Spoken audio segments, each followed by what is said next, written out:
혹시 회사에서 아, 이 일은 이 사람한테 맡겨야 돼 하는 그런 에이스이신가요? 모두가 인정하는 실력자라고요? 일단 축하드립니다. 그런데요, 어쩌면 바로 그 점 때문에 지금 커리어에서 가장 위험한 함정에 빠져 있는지도 모릅니다. 그래서 오늘 얘기해 볼 주제가 바로 이겁니다. 일 잘한다는 칭찬 뒤에 숨겨진 어두운 이면, 바로 유능함의 저주입니다. 이 말 정말 기분 좋죠. 특히 회사에 들어간 지 얼마 안 됐을 때 이런 칭찬 들으면 세상을 다 가진 것 같잖아요. 내 능력을 인정받았구나 하는 뿌듯함, 또 팀에 기여했다는 자부심 같은 게 막 샘솟죠. 처음에는 모든 게 정말 환상적으로 느껴집니다. 하지만요, 이 달콤한 칭찬이 사실은 심각한 문제의 시작을 알리는 경고등일 수 있다는 사실 알고 계셨나요? 그 이면에는 대체 어떤 함정이 숨어 있는지 지금부터 한번 제대로 파헤쳐 보겠습니다. 자, 이 칭찬이 어떻게 덫이 되는지 한 직장인의 실제 이야기를 한번 따라가 볼게요. 이분은 입사 2년 차에 아주 뛰어난 업무 능력으로 인정받기 시작하면서 큰 자부심을 느꼈다고 해요. 하지만 그 감사가 어느 순간 당연한 기대로 변하는 순간 이 이야기는 우리가 전혀 예상치 못한 방향으로 흘러가기 시작합니다. 우리가 앞으로 살펴볼 8년의 시간입니다. 칭찬으로 시작됐던 이 여정이 어떻게 점점 나빠져서 결국 퇴사라는 선택으로 이어졌는지 그 과정을 한번 단계별로 따라가 보겠습니다. 여기서 진짜 첫 번째 역설이 등장하는데요. 일을 잘한 것에 대한 보상이 뭘까요? 바로 더 많은 일이라는 겁니다. 이게 마치 마라톤에서 우승했더니 상으로 더 길고 험난한 울트라 마라톤에 참가하라고 등을 떠미는 것과 같은 상황이 벌어지기 시작하는 거죠. 충격적이죠? 입사 3년 차가 됐을 때 이 이야기의 주인공은 다른 동료들에 비해 무려 2배나 많은 업무를 처리하고 있었던 거예요. 중요한 일, 급한 일, 어려운 일은 전부 다 그의 몫이 되어버린 거죠. 보세요. 이 그래프를 보면 차이가 확 느껴지죠. 팀 평균이랑 비교했을 때 주인공의 업무량은 이건 뭐 거의 비정상적으로 한 사람한테 일이 몰리고 있다는 뜻입니다. 이미 뭔가 잘못되기 시작한 거예요. 그럼 상사는 뭐라고 했을까요? 이랬답니다. 능력에 따라 일을 분배하는 거다. 당신이 잘하니까 더 많이 주는 거다. 듣기에는 그럴듯하죠? 근데 여기에는 아주 교묘한 불공정이 숨어 있었어요. 자, 근데 진짜 불공평한 지점은 바로 여기예요. 일을 2배나 했는데 성과 등급은 다른 동료들이랑 똑같이 B를 받은 겁니다. 아니, 기여는 2배로 했는데 보상은 전혀 없었던 거죠. 정말 허탈하지 않나요? 그런데 이 과도한 업무량보다 더 큰 함정이 그를 기다리고 있었습니다. 그건 바로 현재 역할에 너무 중요해서 오히려 성장의 발목을 잡히게 되는 이른바 대체 불가능성의 함정이었죠. 이게 어떻게 그의 커리어를 망쳤을까요?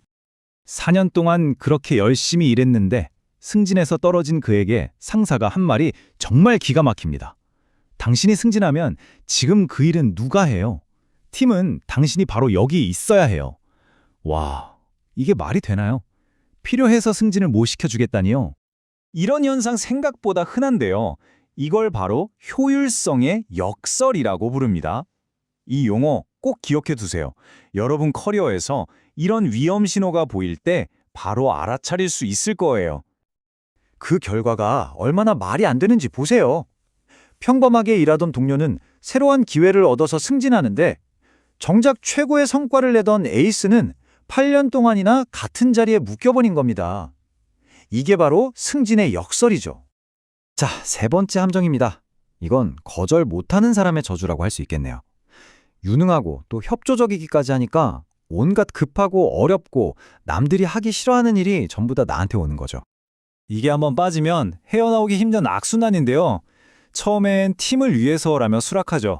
그러다 보면 어느새 모든 어려운 일에 전담 마크가 되어 있어요.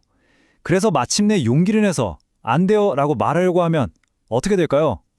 바로 비협조적이라는 낙인이 찍히고 인사고과까지 나빠지는 겁니다. 이게 정말 억울한 거예요.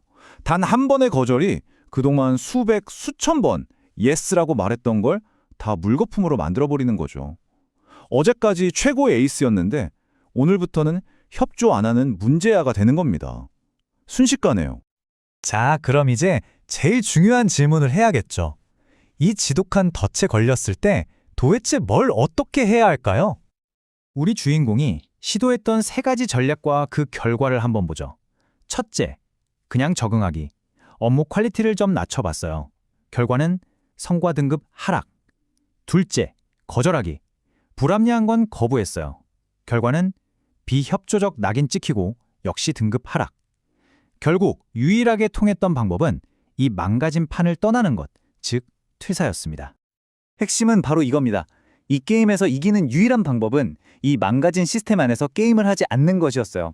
문제는 그 사람이 아니었던 거죠. 문제는 유능함을 보여주는 시스템 자체였습니다. 그래서 주인공이 옮긴 새로운 회사는 완전히 달랐습니다. 건강한 시스템은 어떨까요? 높은 성과를 내면 기회로 보상하고요. 중요한 역할에는 항상 다음 사람을 키우는 승계 계획이 있습니다. 업무량은 공평하게 분배되고 안 돼요 라고 말하는 개인의 경계는 존중받죠. 핵심 인재를 가두는 게 아니라 계속 성장시키는 곳, 그게 바로 건강한 조직입니다. 그의 새로운 상사가 해준 이 말이 정말 인상 깊습니다.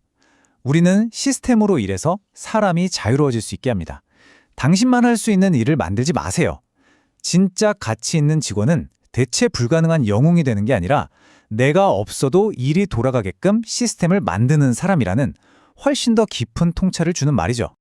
자, 이제 마지막으로 여러분 스스로에게 이 질문을 한번 던져보셨으면 좋겠습니다. 지금 당신의 유능함은 제대로 보상받고 있나요?